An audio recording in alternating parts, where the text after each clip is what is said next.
Welcome back to another episode of the Aussie Gamers Experience podcast. I am your host, Snoogs, and joining me on deck tonight are my ever-vigilant co-hosts, Grejio and Lucas, to help get us through the top news and gaming stories from the week. So sit back, relax, and get ready for episode 318. Whoa, this is the Aussie Gamers Experience podcast, the show with irreverent live listeners, raging hosts, and eventually conversation about the best and the worst of the video games industry. So, all that you're required to do now is to pick up your poison of choice. Expect the best, but prepare for the worst, and above all, enjoy the show.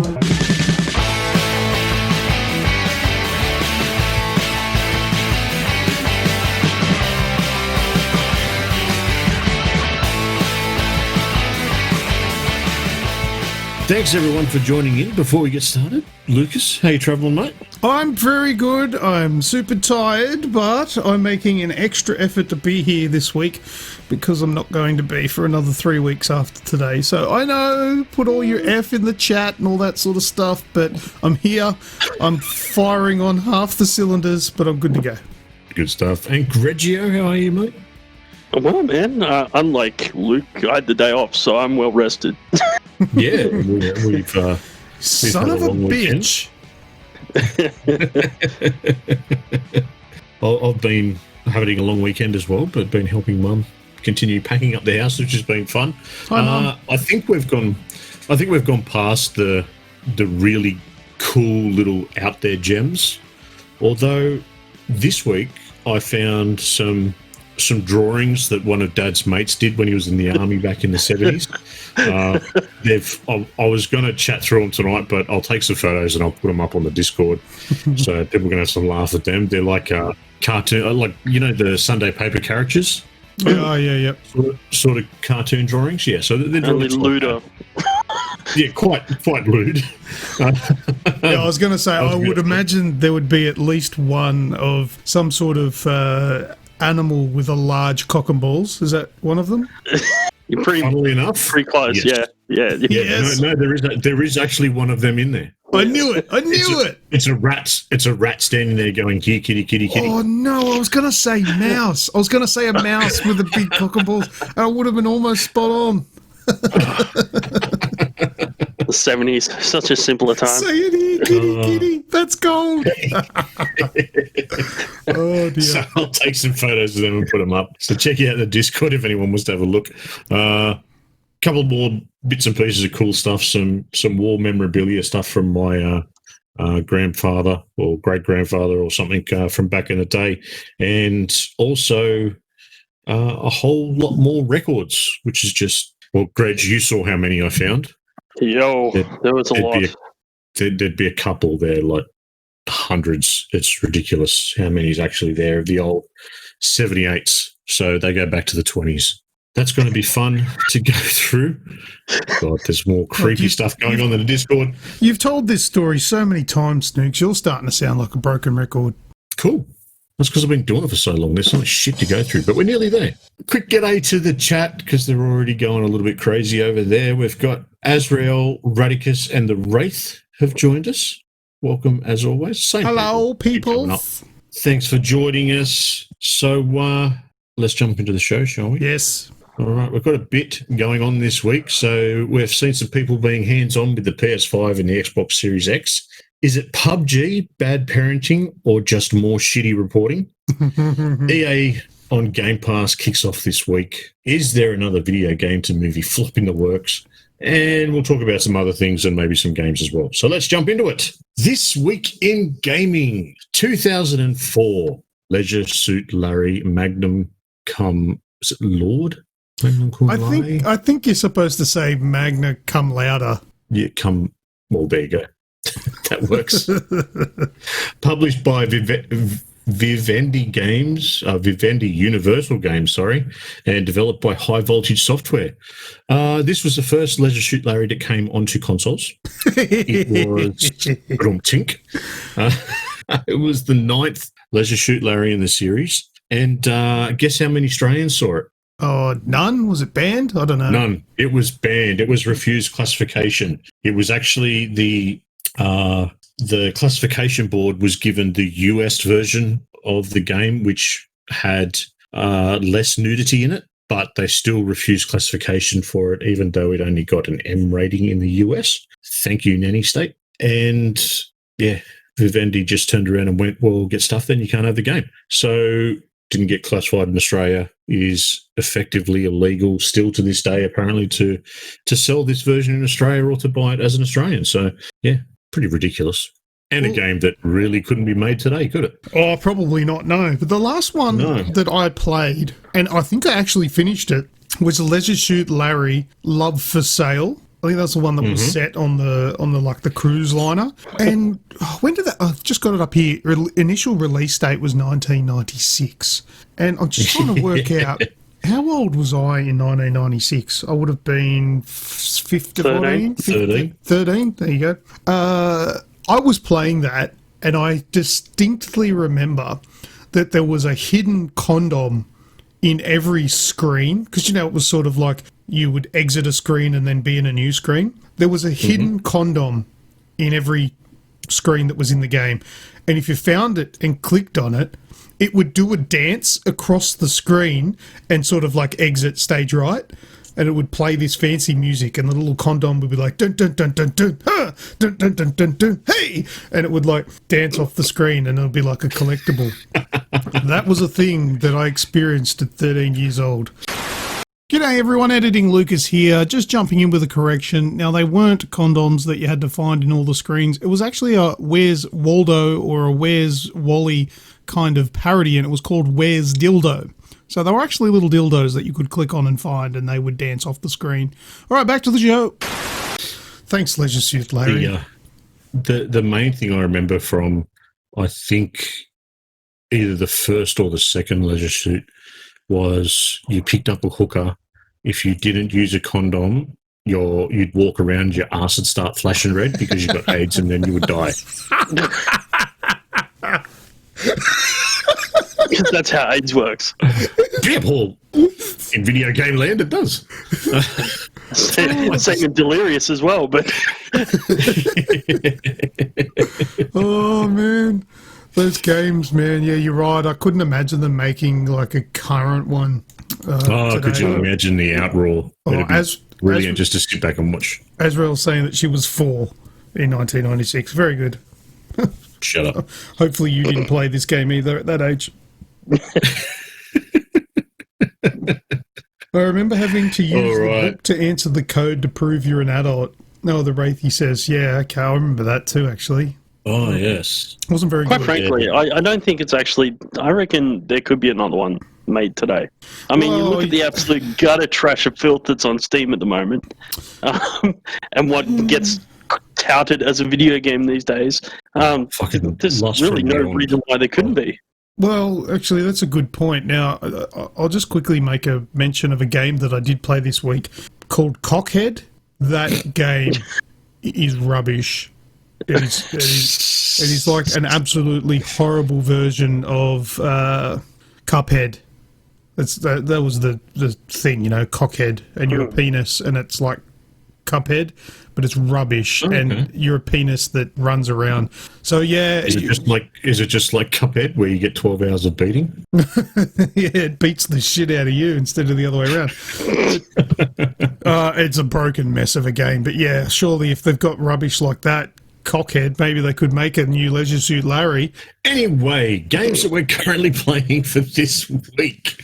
Luke, you can kick it off. Horizon Zero Dawn on PC. Sure. Now, It looks very sexy. It does. But I got an email from Steam last week saying, you have been gifted Horizon Zero Dawn, the complete edition. I was like, what? I want this game. It's on my wish list. And I had a look, and good old Repremier had gifted it to me for my birthday, and I was blown away. Because, I was so keen on this game. It was just a great gift to receive, and Repremier is awesome. So I started playing that on my PC, and my God, it is so beautiful. And I mean, look, I got a 3080 now, and everything just gets turned to max, and it runs at over 100 FPS. and it's just amazing. Look, I remember playing this back on the PlayStation 4, and I loved the game, but obviously the some of the fidelity wasn't there. There's not as much vegetation. It's locked to 30 FPS, but then all that stuff changes on PC. They've turned up the draw distances. There's more vegetation where before there were none. The resolutions, I'm playing it at 1440p native resolution on my monitor. The frames are unlocked now, so it's basically limited by whatever your computer can output, and it is so smooth and so beautiful. Oh my god, I love that game. If anybody has not played Horizon Zero Dawn and has any sort of interest in dinosaurs, robots, or robot dinosaurs, you have to play this game. This is the game that Ark wishes it was, but isn't. That's fair. Yeah, that's pretty fair. And it's a female protagonist who's actually really cool. Like, you know, Aloy in this game, she's not only... She's got... Look, try not to be too sexist here, but she doesn't have a lot going for her to start off with. She's a female protagonist, and there's a lot of blokes out there that absolutely refuse to play as females. Not naming somebody that's in the chat who's one of those bigots. But, so she's female. And then... she's a ranger. Oh, no. Ooh. Yeah. And then, yes, to kind of a spoiler, it happens at the start of the game, but, you know, it's kind of what happens. But she's also an outcast. So even in this game, like in real life, she's an outcast because she's a female and a ranger. But she's bloody awesome. She's the coolest. She's, like, up there with who's a female protagonist that's cool. Ellen Ripley. Oh, I was trying to think of one from a video game. Ellie? She's in video games, but Ellie. not good video games. She's not as cool as Ellie. No, but like, you know, modern day Lara Croft, or even whatever her name was from... Oh, Senua. I was going to say, whatever the chick's name is from Senua Sacrifice. I believe her name is Senua. But yeah, up there, she's actually really cool. The story of Horizon Zero Dawn is very surprising. Like, the story had one of... It has one of the best stories that I've experienced on a video game. Doesn't it? Like, it's the kind of game... The way that it entwines itself and builds on itself, like, it's brilliant. But I feel like it's a game where normally they've spent that much time on the mechanics of, say, the enemies, the robotic dinosaurs, that they'd sort of just let slide just a mundane story. But the story, some of it's a little bit cheesy, but then when you get right into the nitty-gritty of the story, it actually starts to get quite impressive. And you're like, wow, this is interwoven quite well.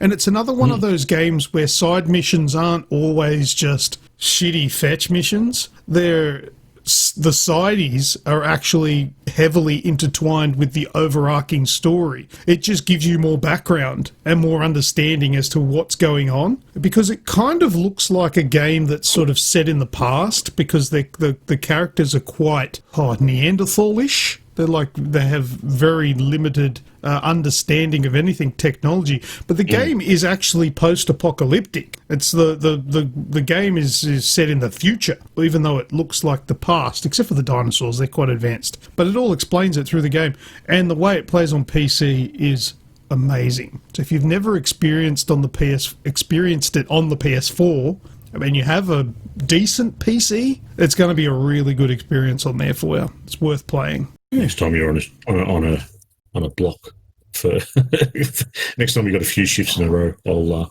have a play of it. Yeah, well, I'm working. You could play it tonight if you like. Go nuts! I haven't stopped working for the last week, so go to town on my Steam account, buddy. Nice. Yeah, so that's one of the games I've been playing and really enjoying it. Beautiful. It's great. You know, I'll just throw my 2 cents in there as well. It's a game that if you haven't played it, and you like you said, and you can now, it's really something you need to experience. You know, if you haven't played it just because you bias against it being on PlayStation only, it's now on PC. So go nuts with it. It's really worth the time, and I think it was around $60, wasn't it? I think I mean, obviously the price fluctuates, but I think it's 74, 79 or something. Oh, okay, Yeah. cool. Yeah, so keep an eye out for it. It's well worth it. Grejio, keep talking and nobody explodes. Yeah, so I played this game last night with my wife. So for those that don't know what it is, you can play it on almost everything, I think. And the idea is it's a bomb disposal game, but it's a two-person thing, right? So one person, so in this case, my wife had the Switch, so she was sitting there, and she has the bomb, and then I'm on the iPad with the bomb disposal manual, and now the idea is I'm not supposed to look at the screen, and she's supposed to give me details about the bomb, and then I have to use the manual to help her defuse the bomb. And it's got a time limit, obviously, and you've got different modules that have different puzzles that need to be solved. So there's the typical wire cutting sequences. There's keypads with different codes on it and stuff like that you can punch in. It was a lot of fun, but this game is very stressful. Like we probably went through the first two. They're called sections, and there's probably about 4 or 5 bombs per section. So probably did about 8 or 10 bombs. And by the end of that, I was thoroughly exhausted from playing this game because it's so bloody stressful. It's very mentally draining because you need to concentrate. Totally. So, yeah. So to give you some ideas, like one of the puzzles is the player with the bomb will have like a grid pattern of dots, and the person with the manual has a maze, and they have to describe which dots are highlighted on their invisible map, essentially, and you have to guide them through the maze without hitting the walls to get to different points on the map. So you have to be able to physically see in your head what they are seeing, so you can then describe how to get through the maze to them. So it's that kind of mentally intense kind of thinking that's required, and that's probably one of the easier ones. That's probably one that we've actually never failed that module. There was a couple that we failed lots of times, and even lots of times just working out how the puzzle works. Yeah, and there are some of the modules that you need to defuse where the manual will say, if it has 2 AA batteries, then do this. If it only has... So you've got to actually physically, well, virtually, I guess, turn and rotate the bomb module in the game to have a look and see how many batteries that it has. And then it'll be like, all right, if the serial number on the bomb starts with the letter V, then do this. And then, like, it's so, yeah, the person with the bomb has to really look and be quick about it and identify things. And then the person with the manual has to be concise with explaining and describing, because you don't know what module that because you have to pick what module, because there might be 1, 2, 3, 4, 5, 6, 7, 8, whatever modules that you need to get the green light on before the bomb's diffused. And you need to work out which one that they're actually working on. So they've got to describe it, All right, I'm looking at one that has a whole bunch of symbols and all that sort of stuff. And it can be very frustrating. Yeah. I mean, I think, and this is not a game you could possibly play with randoms very well. Especially not if either of you have never played the game. This is not something you can come in cold and play with a random, say, online or something like that. That would be insanely hard. Oh, yeah. I mean, I was lucky. I'm playing with my wife, someone who, generally speaking, I have a fairly good shorthand with, normally with communication on a daily basis. So she and I are already in sync in that, and it was already difficult at that point, but very quickly we picked up shorthand for a lot of things. Like, could you imagine my wife trying to play it? No. You know what? I'd pay to watch you two play it. Oh, man. You'd have to. I wouldn't put you through it. Because I wouldn't even fucking try it. I wouldn't put you through it, but it would be fun to watch. Yeah. Anyway, look, I thoroughly enjoyed it, even though, like I said at the end, like I said, we did the two sections of it. So before it got really complicated, so we got up to before there's modules called needy modules. So like modules where you need to like sort of hold them to reset them for a bit, and then you can go work on another module, and then you come back and you have to hold it again to reset it, and come back ones that you have to constantly sort of babysit. Before we got to that level of stressful hell, we backed out, and then we created, we did like a free mode one, where you can pick how many modules and how much time you have. So we maxed out the time and then maxed out the modules. So we had 10 minutes to disarm 11 modules. Good way of practicing. Yeah, good way of practicing. You were guaranteed to see a lot of different modules and get practice a lot of different ones. There are some that I still haven't quite worked out the best way of doing them. There's like the password. There's this password one where you've got like a 5-letter code, and you've got and each barrel for each letter has 5 different options. So once you start exponentially, like there's a lot of possible combinations it could be, there's a very easy way to get through that one.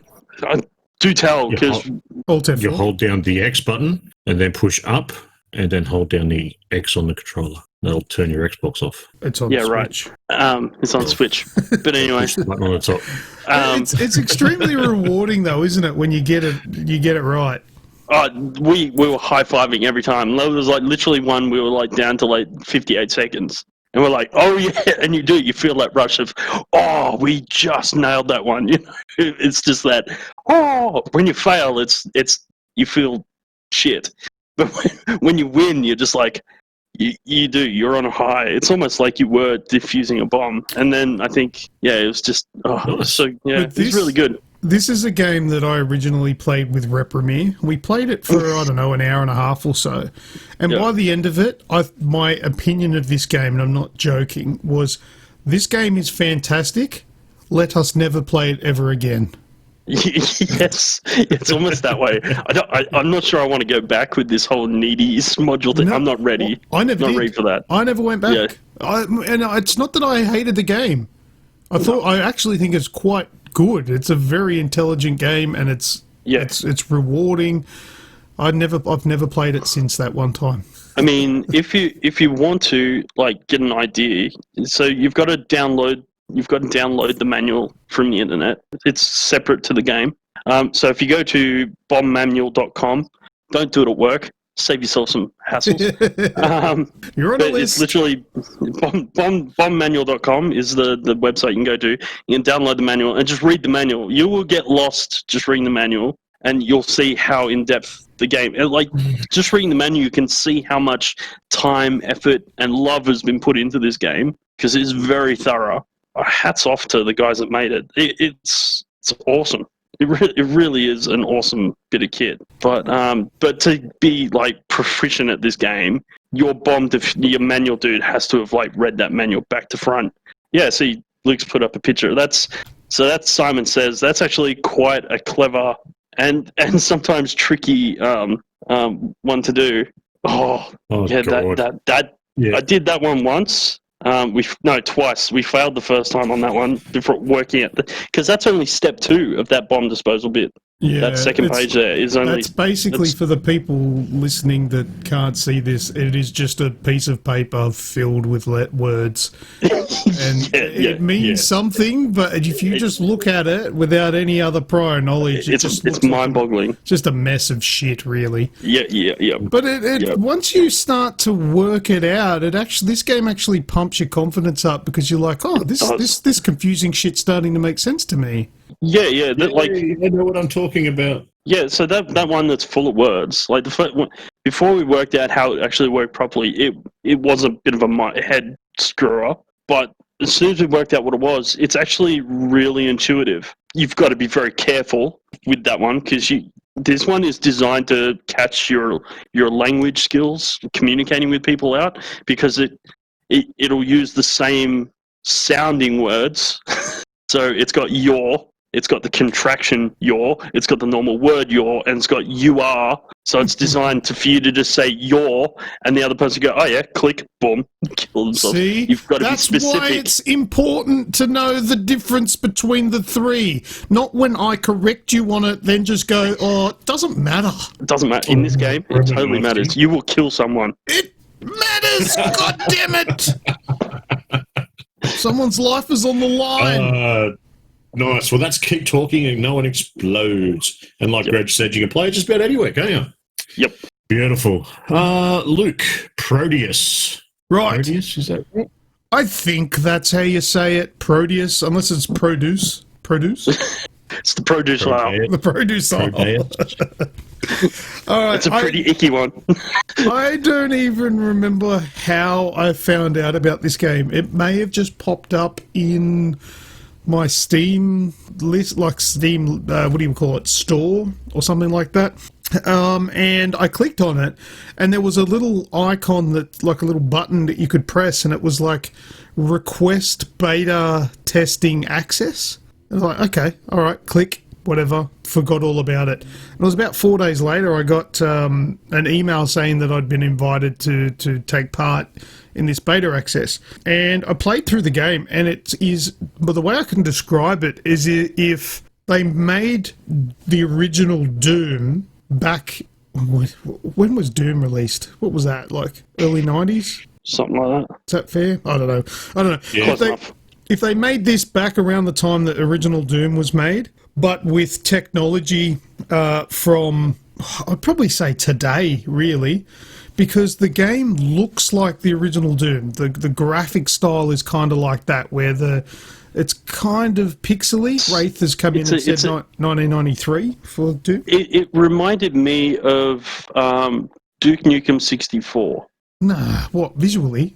Yeah, as in like the way that it's been done with the whole the hands are like a 2D image versus the 3D sort of. But yeah, so it's that old sort of pixely textures, but everything's just sort of made look a little bit better. Like it's kind of like a pixel art game.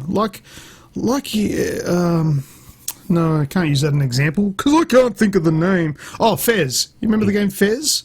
Oh, yeah. Yep. Pixely graphics, but the lighting's all beautiful and there's all technology used in it to make it look nicer. Well, it's kind of like that, but you're punching with your melee, your fists, and they're 2D sprites. Your enemies are also 2D sprites, and when they're on the ground, they are very separate from the environment.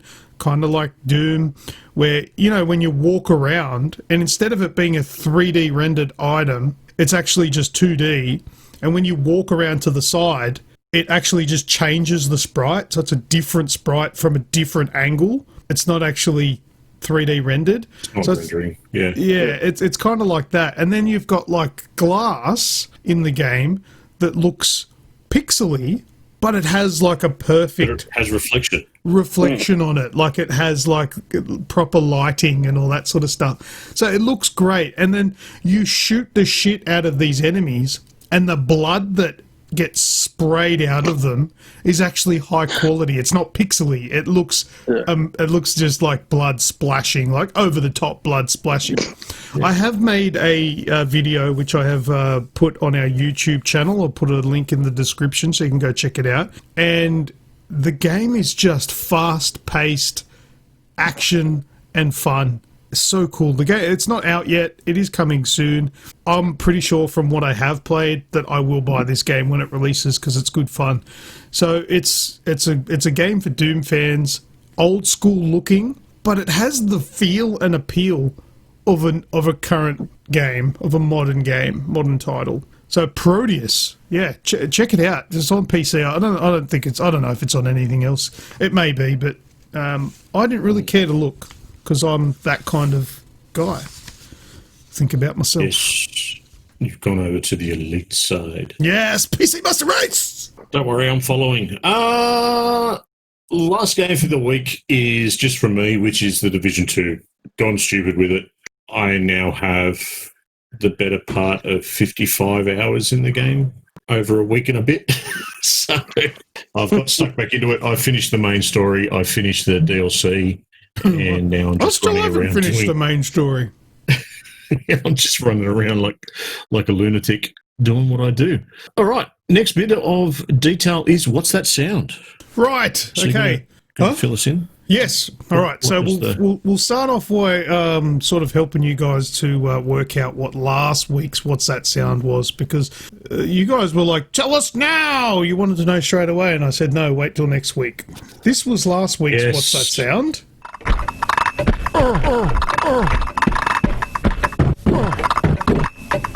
What'd you say it was, Greg? A man having... Sound like a dude having sex with a pinball machine.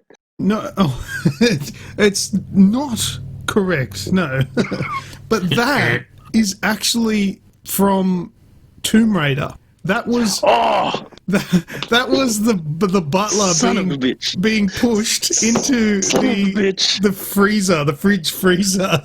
Oh God, you son of a bitch! I thought someone would get that. Have another listen. Now that you know. Yep. Son of a bitch. The rattling sound is the tray he's holding. Teacups. The teacups, yeah. And him going, Yep. Son of a bitch. Oh, Very good. I should have known that. You're right. Oh, well, it is tricky. All right, but I've got another one for this week. I organised this earlier like last week, so I can't even remember what it is, so it'll be a surprise for me. Have a listen to what this week's What That Sound is. Oh, yeah, I remember that. That's a nice, quick and short one there for you.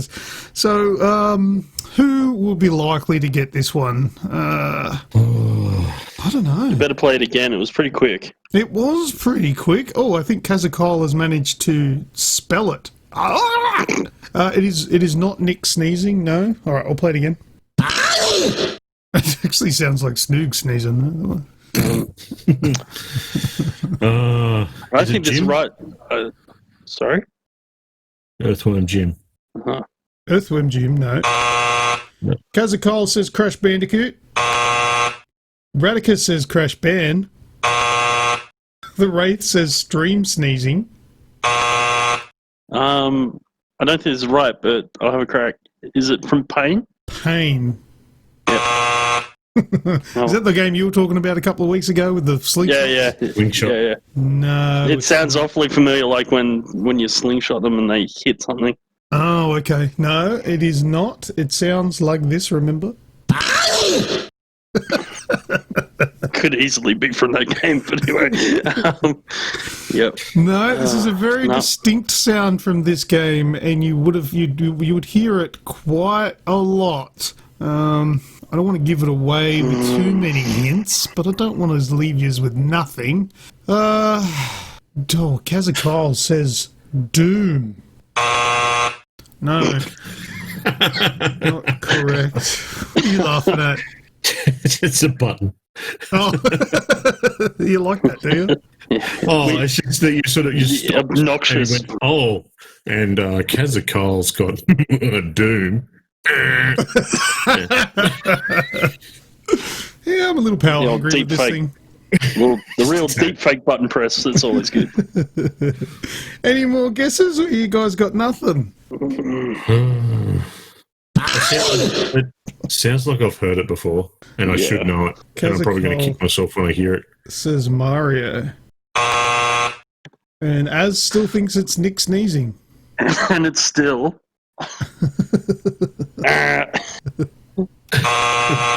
No. Well, it doesn't sound like anyone is going to get this week's What's That Sound, but if you are listening at home and you think you know what it is, or if it's any of you guys that are listening right now and you work it out throughout the week, then go ahead to our Discord channel. Links are in the podcast description. You can come across to the podcast general, put it in there and say the What's That Sound for episode 318 is this. If you're correct, I had to look at the episode, you will win yourself some sort of shiny emoji placed underneath your name by none other than myself or someone else that cares. Someone that cares. Someone. All right, so that's What's That Sound for this week. You'll have to let one of us know what it is so that we don't leave people hanging on for too long. All right, I'll tell you guys after the show. All right, sounds good. Cool. All right, now I've got a news story that I'm going to kick off the news with for this round that I want your opinion on. Now, this is something where the particular news story is quite sad. So it's the headlines for the story is boy of 12 dies after playing graphic video game for hours. Yes, I know this story. This is the headlines that are going around now. That part of it, a 12-year-old kid has died. Let's not forget anything about that. But the fact that the journalistic side of this has pissed me off a little bit. So that's 100% the issue with this article. It is being written with clickbait headlines that put video games in the bad light that it doesn't deserve for this incident. Yeah. So these are the headlines. So those are the headlines that has been brought up. Now, some of the facts about this is this kid was playing PUBG on his mobile phone for 12 hours straight before his parents went in to check on him and found him unresponsive, and the game was still playing on the phone next to him. So 12 hours, this kid was left there playing on the phone, and then the actual official reports that have come out was that it was a cardiac arrest from increased blood pressure due to overweight. Now, a kid of 12 being, having blood pressure issues because of overweight or anything like that, there could be some very well health issues underneath it. So I'm kind of laying blame purely at media, because this is from 7 News. Like, this isn't some backwards news station. This is from 7news.com.au where I got this information from. As well as the same sort of headlines were backed up across it. So I wanted to sort of get you guys' opinions, and anyone's listening along, by all means, I'd love to get your opinions on this sort of... Yeah, I mean, look, the way that they've written the article makes it sound like the video game is the reason why this poor kid died, where it just happened to be the activity this kid was doing when he died. Yes. If he had died at watching TV, then I guess TV would be the blame, would bear the blame there. But look, you could go down several different paths and say, look, why was a 12-year-old allowed to play a game on his mobile phone for 12 hours straight without any sort of supervision, checking up, why are you still doing this, go outside, get some air or whatever. But it sounds like the kid had other health problems, which is why he died. But this is written just to raise the pitchforks against video games again, because it tends to sell, because there are a lot of kids playing mobile games and, Xboxes, PlayStation, PCs, etc., Nintendo Switches. So parents' ears will prick up and they will read that article because they're like, oh, I don't want that to happen to my kid. That's why that they've tied this to the video game aspect. And I don't think it really has anything to do with the main reasons this child died. So I think it's shit. Any other day of the week, the reporting that a 12-year-old has died of because of medical issues, you wouldn't hear about it. As terrible as that sounds, this was in Egypt. In Australia, we wouldn't have heard of it. That's not newsworthy. No. But you tie it to, if you blame it on video games, then that's newsworthy, because then that'll the clicks will flow.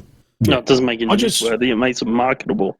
That's probably the good phrasing for it.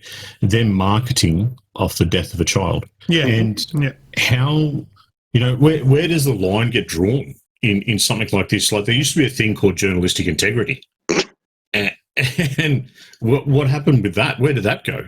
I think you hit the nail on the head. There used to be a thing called journalistic integrity. No, that's not there anymore. They're quite happy to sensationalise and just make shit up, really. But it seems to be that it's allowed. They can get away with it because the facts are the kid died while playing a video game. It doesn't have anything to do... He didn't die because of the video game, but he died while playing a video game. So they link the two, and it becomes a greater version of the story that it should be. So that's why it works, and that's why they get away with it. Because I guess that is fact. If that is what happened, he was playing a video game at the time. The game was still running on his phone when his parents found him unresponsive. So then that becomes the headline. That becomes the clickbait. People read. Well, fuck, we read it, didn't we? We saw the video game part and went, "Oh, what happened there?" But, you know. Yeah, we're stupid enough to read it. But so on next week, there will be a report going in of a Channel 7 reporter who was found dead with his dick in a chicken. And what? Just because, you know, that's... We shouldn't eat chicken after that, just so you know. Yeah, just don't eat chicken. It's full of something. Are you kidding? Chicken's full delicious. If that's the reason, it's full of porter. At the end of the day, it used to be rock and roll and music, then it was TV, and now it's computer games. Eventually, there'll be something else to replace computer games, and it will just be misunderstood. It'll just be just as misunderstood and just as blamed for every other evil that the young generation endures. Yes, yeah. There'll always be something that comes along. It's just, I think that anyone that reports on something and reports on it in a certain way that incites misinformation should be reprimanded for it. It's just that it's not new. It's just not. It's just that it's not new. And like I said, this happened during the 60s and 70s. Rock and roll is responsible for every indecent decision. Oh, it's the devil. It's the devil's music, right?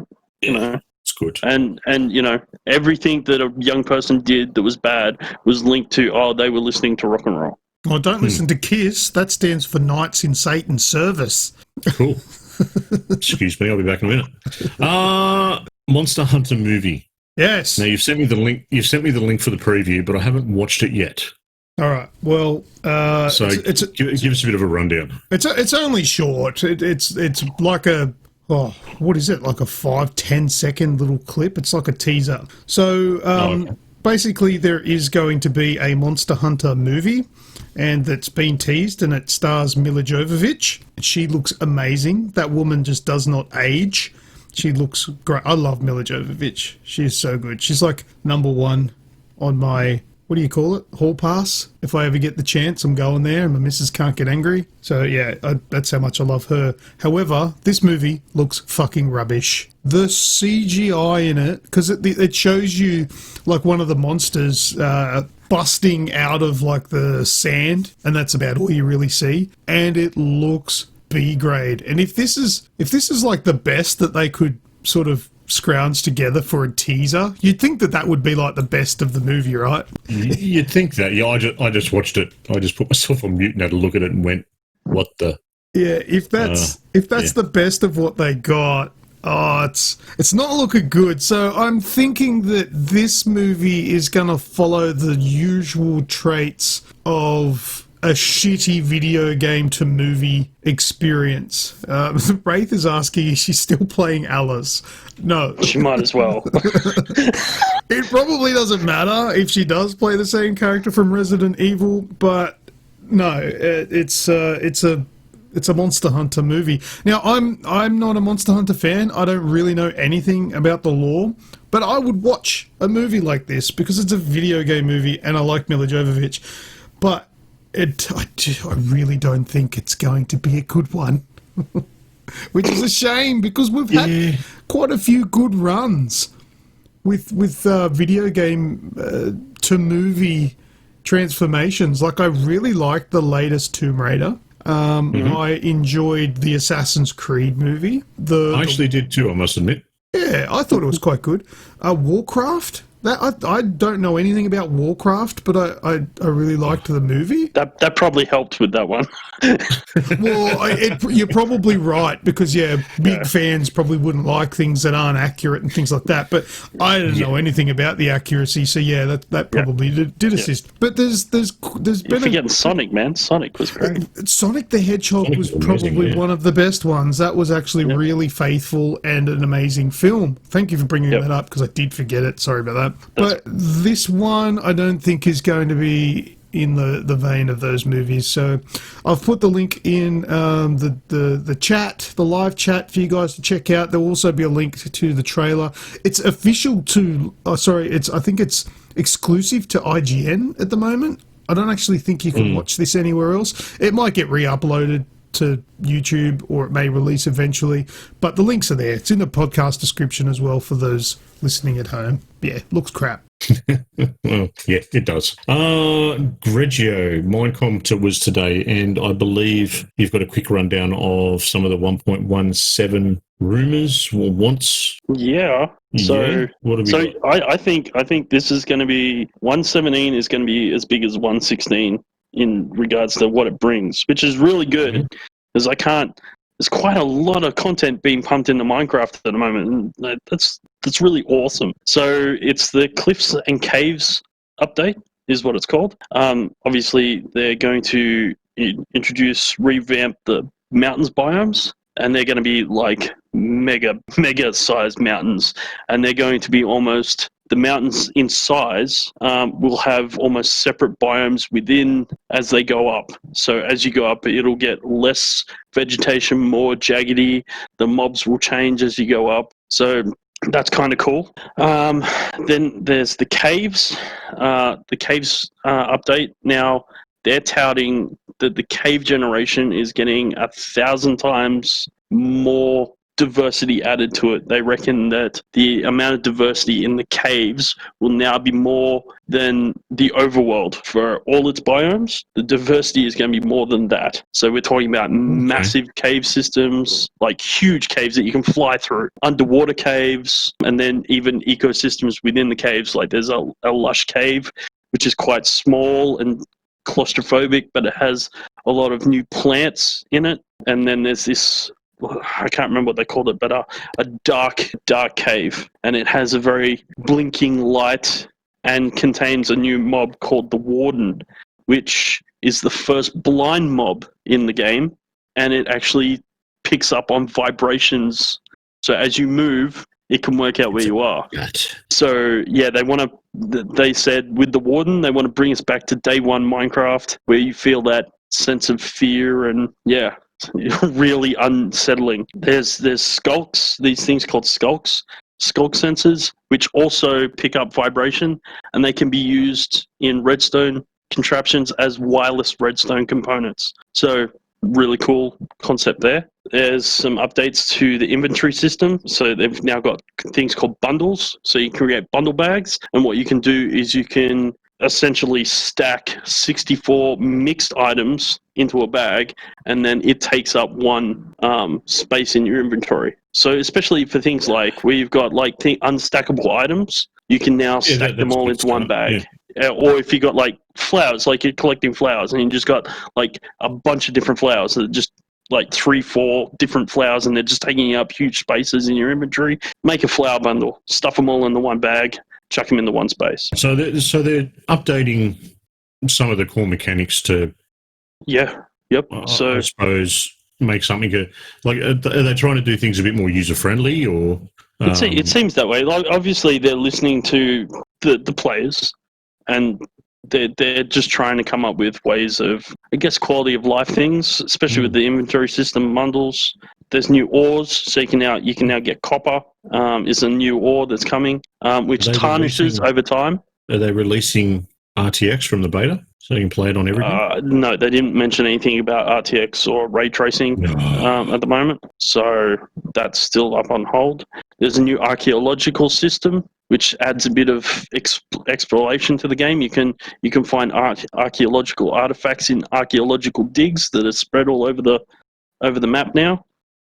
Just something new to do. And there's a bunch of new mobs. So there's axolotls, there's mountain goats, there's a new glow squid which won the mob vote.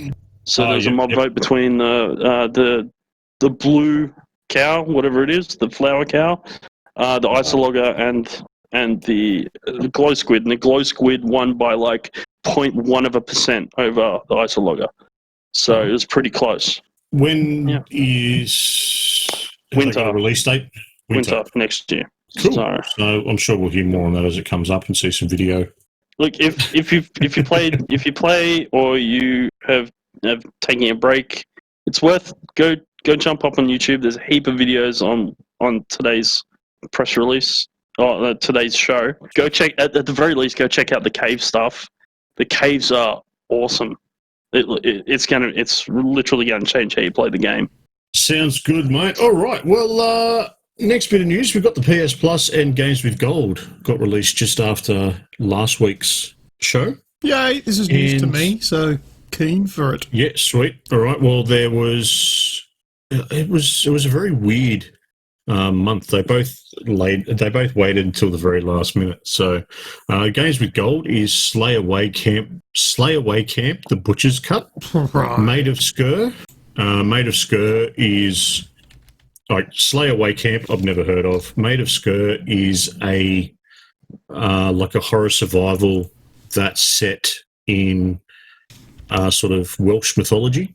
So it's actually got a bit of a cool sort of lore behind it. And then you've got Sphinx, which is an original Xbox title. I've never heard of it. And also Costume Quest, which is the 360 title. So that's Games with Gold. This Maid of Sker, if that is how you say it, that actually looks SKER. That looks interesting. Funnily enough, it's the same studio that did Maid of Sker is also doing that Gamer Girl game. So I found out about it just before it was released and asked them for, release info and all that sort of jazz, which never heard back from. But they're the same company that's doing Gamer Girl. Yeah, I'm just watching a bit of the trailer. And it looks cool. I like the visuals. The lighting looks really cool in it, and it looks pretty scary. It's kind of looks like a bit of a spook factor to it. A mix of like a first person, that Victorian kind of Bloodborne-y with that Outlast sort of feel as well. Nice and spooky. It's good. Yeah, it looks cool. I'll put a link in the description for the trailer. Not that it'll be hard to find. Made of Skirt. And then over on the PS Plus, we have Vampire. Oh, and so Vampire is it's been around for a little while now. I haven't seen a lot about it, but look, it's a vampire thing. It looks pretty cool. I've heard many different things about this game. Some people say it's absolutely fantastic, and some people say it's garbage. Yeah, I've heard the same. It's either a must play or a stay away. Yeah. So I think it's got to have to be the vampire genre is going to have to be your thing for you to get anything out of it, I think. But is this game not on Game Pass anyway? I have no idea. I have a feeling. It was. I don't think it's on there anymore though. What's it called? By all means, have a look. It's VAMPYRE. YRE. Yeah. No, it's not on Game Pass, I don't think. And the other one's Need for Speed Payback. So that was not the most recent one, the one before, wasn't it? No, it's the most recent. Oh, is the most recent one? Yep. Well, there you go. So that's coming, and I believe it's going to Game Pass anyway as part of the EA bundle. So there you go. I played that on PC because I got EA Play on Steam, and that was one of the games I could play. And I tried it, and I didn't like it. I turned it off and deleted it. Yeah. All right. That's fair. I liked it, but yeah. Greg, do you want to tell us about the EA, whatever it's called? Let's do that. Game Pass, yeah. So last week we spoke about Xbox buying up Bethesda. Well, it seems like they've done a deal with EA because as of November 10, if you have Game Pass Ultimate, as part of that subscription, you now get EA Play for absolutely no cost to you whatsoever. Yeah, thanks for that. So, I just paid for it about a month ago. Did you pay 12 months or did you pay monthly? I paid 12 months. Oh, no! It was only like $39, so I paid for it. It doesn't come to PC. Oh, doesn't it? What? No. Oh, okay. Then. Everything I read that it was Xbox only. Oh, okay. You have to have Game Pass Ultimate, but it was only for Xbox, xCloud. Let me double check my message from Xbox. Okay. I don't remember that. I thought it was both. I paid for it through Steam because Steam is now integrated. You can actually get EA Play through Steam, and I thought, oh, good. That means I don't have to muck around with my Origin launcher. It still needs to have Origin installed. It's kind of like Uplay. If you've got a Ubisoft game on Steam, it still sort of launches Uplay, but it does it all in the background for you, so you don't have to muck around with it, which is what I liked. But EA Play doesn't have all of the games on Steam. So some games that if you had EA Play through Origin, you could play X game, but on Steam you can't because that game isn't available on Steam yet. Does that make sense? So Yeah. Steam doesn't have any FIFA games. So if you get EA Play through Steam, you can't play any of the FIFA games. So I think FIFA 21 will be coming out on it, but it's not out yet. But if you had EA Play through Origin, you could play the FIFA games through EA Play. So you're kind of missing out a little bit, but still paying the same price. And I'm not sure how that works with the console. I think the console might be in a better position because I believe all of EA games are available on the Xbox. So I don't think you'll have an issue there. But with Steam, it's different. I don't know. Just look into that if you're thinking about getting EA Play on Steam. How'd you go with looking up that? It doesn't say anything about it not being on PC. It just says that it's included as part of your Ultimate membership. So I guess we'll find out on November 10th. That may fall into the same category if it is. Let's just assume that it is for PC as well.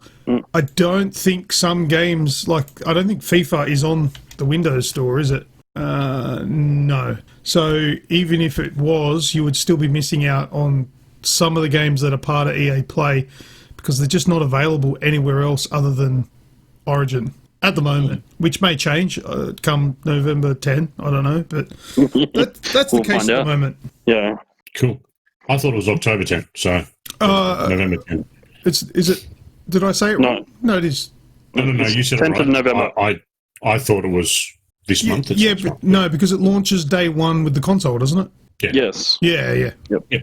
Nice. All right. Lucas, Spider-Man's new... What the hell does Spider-Man have a new face? Yeah, all right. Well, I've written Spider-Man is a two-faced asshole now. All right. Let me read off this little bit of blurby thing that I've got on my piece of paper here. Some weird stuff has been released for the new Spider-Man remaster for the PlayStation 5. They've gone and changed Peter Parker's face. There has naturally been an outcry by fans, and creative director at Insomniac Games, his name's Brian Intihar, tweeted this in response. So he's got he's typed out this thing on a computer and then taken a photo of it because Twitter limits you to 160 characters, and this is a bit longer. But he tweeted this out because everyone's got the shits, and it says, "Today's news about the new Peter Parker face model has surprised some of you, and we at Insomniac totally understand your reaction. Heck, it even took me a while to get used to Peter's new look, but as we discussed the franchise's future and moving forward to the PS5, it quickly became apparent that delivering even more believable looking characters made finding a better facial match for actor Yuri Lowenthal, who we all love as Peter, a necessity. We care as much about this character as your attachment to him, so please, we didn't make this decision change lightly. As we did throughout the development of Marvel's Spider-Man, we'll continue to read your comments, listen, and always be looking for ways to improve every facet of the game. At the same time, I hope you can trust us that this decision is what we feel is best for the future of the franchise and our upcoming goals for this beloved Marvel character." Now, there's a couple of sentences in what I just read that was from the creative director that is a complete contradiction to what they've actually done. So, let's have a look at what I'm talking about here. We care as much about this character as your attachment to him. So we completely disregarded that and fucking changed it. Like, what is that line? We know you liked the current character, but we changed it anyway. Like, we didn't make this decision or change lightly. What? But you just did it anyway. You didn't ask anyone if that was a good idea. You just went and changed it. Now, if you haven't seen what he looks like, look it up or come across to our Discord channel, because I'm going to put it in here. Oh, somebody else has already beat me to it, but anyway, it's up there. It's in our Discord channel in the podcast live chat. They've got the new face there. Now, it doesn't look bad. I'd buy that as a Peter Parker, and he kind of looks a little bit more like Tom Holland. That's not. So is the one on the right? The new one, yeah. The one on the left is the older one. But the older one is what you made first up. Like, I mean, look, in comparison, the original one does look a little bit strange. He kind of looks a little bit older. But that's what you made. Like, how do you just change it? And what sparks that? Yeah, like I'm not understanding why. I'm not understanding why they needed to change it. Like, from that to that, there's not enough difference for me to say that I understand why they would need to change it. Look, I think the lighting in that shot that I've just put up there is a big difference there. He's obviously lit a lot better in the new shot. Yeah. But the biggest thing that I like, he's acknowledging that people aren't happy about it, and also basically then just says, but we did it anyway. It's a tough shit. But I don't really get it. Like I said, It's not bad. The new face doesn't look horrible. It looks fine. And if that's what it was originally, I would have been like, yeah, okay, sweet, whatever. But the fact that they're just like, how do you just do that? Yeah, well, the new model is actor Ben Jordan, but apparently from something that I read, it was to do with Ben Jordan's facial features matching up better to Yuri, who was the voice actor, to when so they video, obviously, so when they did the motion capture, they capture the facial expressions and the whatnot of Yuri as they're doing the thing, and Ben's face better matches to him. Right, okay. So when they've obviously increased the fidelity and whatnot to the PS5, they've found some issue there, and that's why they've had to recast it. And so then now Ben's going to be Spider-Man going forward, like the facial side of it, whereas Yuri will still play. You've just explained that so much better than any of the articles that I've read on this issue so far. Even this stupid thing that I got from the creative director didn't really... It just says here that just like improving as every facet of the game sort of going forward. That doesn't really explain what you've just said, but that actually does make sense. Now... Well, I found Yuri on Twitter, and so Yuri's the guy. So it's Yuri Lowenthal, who's a prolific voice actor. So that's sort of me reading his response, which was, "It's my face's fault. The stupid bones in my face. Blame my bones." Yes. So taking that into account and how Yuri looks, like the character. The new facial features has got more of Yuri's sort of look to it as opposed to the old one. Right, so when they're mocapping him, the transition from the motion to the game will work better. Yes. Because it matches up from... Yeah, okay. Look, there, that makes sense. And maybe it wasn't as much of an issue with the original game because, maybe it wasn't as obvious. Lower resolutions, etc. Which, okay, look, that explains it, and I kind of feel a little bit better about the situation, but still, I don't know, it's just really weird, because it's not something that I think has ever been done before, where you could just go in there and just go, I'm changing that. Yeah. Like it never happened. And this isn't just for the... Is this just for the remaster, or does the PS4 version get patched? That I don't know. Yeah, I'm not sure. They didn't really clarify that, did they? We'll have to wait and find out once the PS5 version releases and see if it retrofits itself to the PS4 version. Anyway, let's finish the news off with a bit of fun, shall we? Okay. Let's take our pants off. Last night... Oh. Off? What? Put them on last night at 8 p.m. in Sydney time, there was a couple of streams that started out of Japan, which was streams of the PS5 direct gameplay to YouTube Gaming. So I have not written down who did it. I'm not going to try and say names or anything. I just want to sort of talk about it in a bit of a broad... I thought you said we're going to have fun. This was fun. I wanted to hear you say the Japanese names. That would be fun. Okay. No, we're not going to get down that way. I'm not going to start a interplanetary war. Showcase games were Astrobot, the DMC Special Edition, and Godfall. Now, Astrobot, it's coming to... It'll be preloaded on every single PS5 that's sold, and it's a full game, but it's also kind of a tech demo.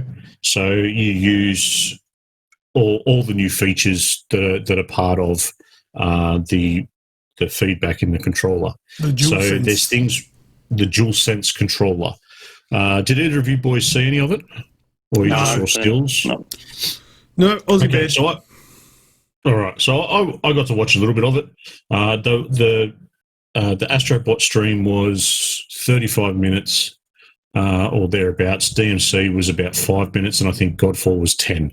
So it wasn't all that exciting, but or lengthwise. But the Astrobot, there were things like the Astrobot that you've got now. You can move the controller and hear the bots inside it. Oh yeah, as they use the speaker. Yeah. So you can do that sort of stuff. But the way that the feedback, they were just doing that for ages, and I assume because I was obviously speaking Japanese, but you could feel the different senses and the way that the gameplay on the screen was showing you how the sensors work. If you blow on it, it actually picks up your it picks up your breath. So where the microphone jack is on the front, or where the microphone actually sits, it actually picks up the changing wind of your breath, so you can actually cause a breeze for these robots. Yeah, you could do that on the Nintendo DS. Oh, could you? Well, there you go. Super Mario 3D World, I think it was. When you went up to these little fans, you blow wind from your mouth. I have to be quite specific with that, because even I'm a child with that. Out of your mouth, and then it would cause the fans to spin in the game, and Mario would get propelled up to platforms and stuff. Yeah, that's a thing. Cool. It's been done. All right, cool. So it's the big things to sort of take away with it. These guys, there was I think 3 main people that were playing them. They were having an absolute ball. I don't know what they were saying. I don't know what they were talking about. And the way that the stream was done was very different to what what I would normally watch. But whatever they were doing, they were having an absolute ball about it. And it kind of sets a bit of a stage that the PS5s should be starting to get out to media in, the next week or two. I reckon you'll start seeing things trickle through. The big thing about it, the PS5 was set up. People showed it in all its glory. I still love the form of it. I love that it's a big, bold console. It's something that if you're going to spend $750 on it, I want people to see it.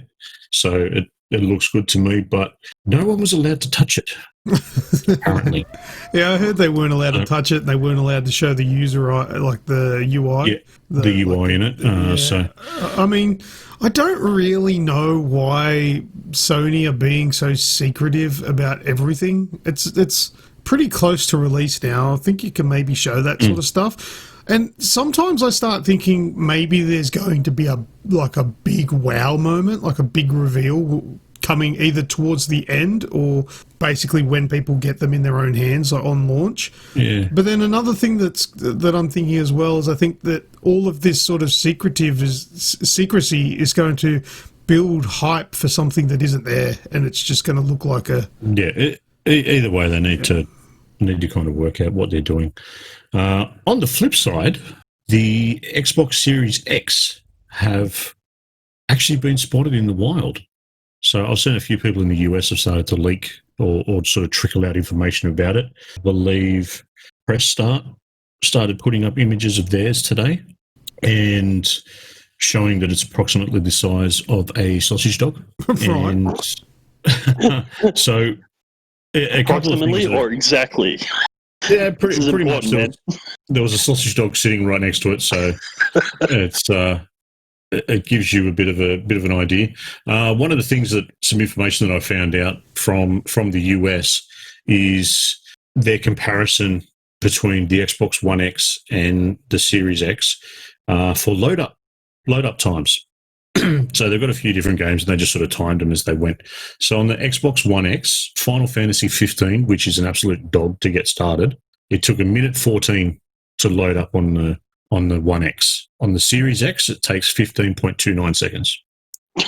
Assassin's Creed Odyssey, which is another one that's a bit of a dog, took 44.5 on the One X. It takes 19.2 on the Series X. Red Dead Redemption 2. How good was the load times for Red Dead Redemption 2? We all know what they were. Yeah. 1:57 on average. 39.63 on the Series X. And all the others aren't all that exciting, but significantly faster on everything. Obviously, you've got the extra grunt there, and of course, using the SSD. So that seems to have been the little bit of information that's starting to come out about that now. On the Series X side of things, again, it's a retail version console that they've got, but they're still using the current OS on it. So the actual the official OS that's going to be released with the Series X is still in final preparation. So they're not allowed to show anything in regards to the OS that they're using. And yeah, so we'll find out more about that over the next little while. So they're starting to come thick and fast. And one thing that I'm starting to really enjoy about it is because we're getting these little bits of information. PS5, you need to pull your finger out because you're getting left behind in telling people and getting that that hype out there. But yeah, a lot of the bickering seems to have slowed down. Hasn't gone, but it seems to have died down a little bit. Online, when you see people, from both sides of the fence taking snipes at each other. Yeah. And here's me just sitting there going, shut the fuck up. Most of you people can't even afford them, so stop your whinging. Have you boys seen anything extra in regards to that, or? No. Look, I mean, my focus has really turned away from consoles. So, and I'm not getting one of either of them, not for a while. So, my interest just starts to really wane because I just don't care. I mean, I am keen for their launch because I want to see what they become, and I really hope that I see something that makes me eager for the day that I do get one. But just currently, because PlayStation are hiding so much information, I've lost interest. Because the information that you do see is either leaked or just made up bullshit. So it's just like, I don't even care to look into that shit anymore because I don't know if it's true or not. Or a Photoshop picture online that says, oh, this is how much bigger the PlayStation is. Yeah. One, who gives a shit. Two, it's a fake photo. As for the Xbox, well, I feel like I just know I feel like I know how to make my own at the moment with the amount of information they've given us. I feel like I just build one. But again, there's nothing there yet for either of them that makes me says I need these right now. There's nothing there. Yes. It's going to be 12 to 24 months before I'm going to be like, I need to get one of these. Yeah, so like it's Horizon and God of War. Yeah, and they're not launch titles. They're not launch titles. They'll be, first quarter or halfway through next year, if we're lucky, if they don't get pushed back because of Corona. And it's that'll be roughly when I start to look at one. And if Horizon Horizon Forbidden West, if that brings out a trailer and at the end it has anything that says P and C on it, I'll be like, yeah, confirmed. Done. I'll get it on PC. And yes, for the record, it's one of those things that I've got a 3080. Yes, we all know. It's all good. It's one of those things, for years I have wanted a console because I've always played predominantly on console until just recently. Like we're talking within the last 2 months that I've always played on console, and for years I've wanted a console for that wow factor that PC can have if you wish, or even like the Alienware laptops, or just had some weird sort of look to it. And now PlayStation's gone out and done it, and I'm kind of sitting here going, yeah, I'll get one eventually. Now I'm just like, it'll come through eventually. No, but I've gotten even worse. I've always been like, the consoles just need to be 60 frames. That needs to be the benchmark. And now the PS5's coming out, Series X coming out, and they're like, 60 frames! And I'm like, oh, that is so pleb. Come on. 144 is where it's at. 144, what's going on? Oh, but you can play Ori at 120. Oh, go away. Well, sweet. Well, that's all the news, boys. Yeah, I think. we're done. Yep, that's everything. Let's jump into some last words. All right, a shout out to our live listeners, A10, Azrael, Kaza, Radicus, and the Wraith. Thank you for joining, everyone. I hope you have had a fun evening, as I think Luke and I are running on empty. So, I'm exhausted. Time to throw this thing in the bin. And as soon as we're done here, I'm going straight to bed. I've had my shower. I've had my milk, my glass of milk. I'm going to bed. You're all done. I'm smashed. It's been so hot. It was 33 degrees C today. What's that? 200 Fahrenheit? Fucking hell. Something like that. That's too damn hot for what it is now. Greg, any other last words, mate? Well, I'm good. Like I said, I'm rested, so I'm good. Yeah. So, no, have a good week, fellas, everyone. Enjoy.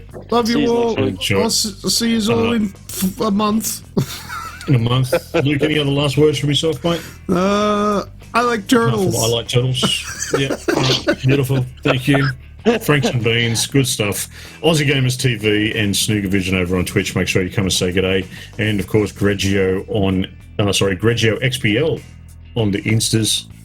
Make sure you go and throw him a follow. And there's the Turtle Club. Thank you very much for everyone that has listened to the show, and especially those that are still listening this far along. Don't forget to continue any of the topics we've discussed on the show over in our Discord channel, or hit us up via our socials. While you're at it, hit up our website, www.theagexp.com. Links, as always, are in the podcast show notes and descriptions. That's all from me. As always, I have been Snoogs. I've been Lucas. And I have been Grejio. See us. Bye-bye, dude. Ooh, once again, we have reached the end of another week in gaming, and if you've listened all the way up until this point of the show, then there's a good chance that you're a perfect fit for the Age XP Discord channel, and you can join by using the links in the show description. Once you've joined, you will find yourself within a community of amazing people who are all interested in one thing, and that's gaming. You can also join in live while we record the show and have your say. Now, don't forget to subscribe to this podcast so you'll be notified when the next episode is available for your listening pleasure. Until next time, take care, be safe, and keep on gaming.